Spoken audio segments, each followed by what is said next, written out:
I'd say, are we nearing the end of the war in Vietnam? We do not know. Do we have enough men in Vietnam now? We do not know. Is the bombing being effective? Well, in a limited way.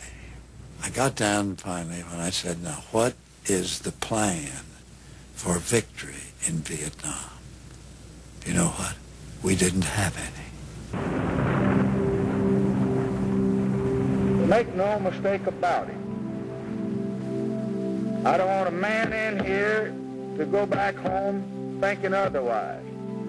We are going to win. It's like this great train. You just can't suddenly put it in reverse. You have to kind of bring it to a stop. Starting in at these meetings and bit by bit by bit pointing out the disappointments one after another that had occurred.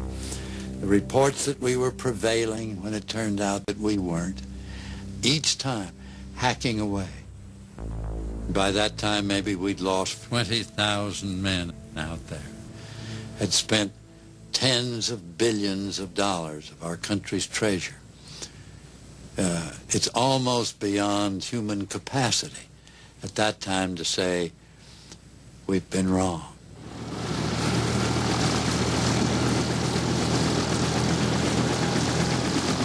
Suppose that you are the President of the United States and you give some orders and some men get killed. You aren't going to say to yourself, and I mean to yourself, late at night, those men are dead because I was a damn slob. Gave some silly answers. What you're going to say is, my God, those men died in a noble cause, and we've got to see they didn't die in vain. So you send more men to vindicate their death. Every night when I fell asleep, Johnson said, I would see myself tied to the ground in the middle of a long open space. In the distance, I could hear the voices of thousands of people. They were all shouting at me and running toward me. Coward, traitor, weakling. They kept coming closer. They began throwing stones. At exactly that moment, I would wake up.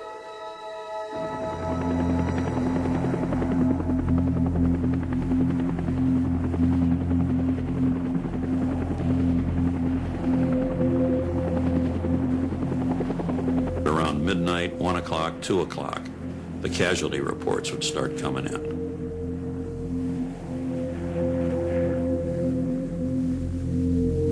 He would wake up automatically and call the Situation Room, or sometimes wander down there where he could get the direct figures.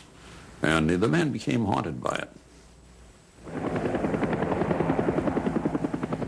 We were working, it was around 9:30 at night, and suddenly the president came into the room, and we all stood up, and he said a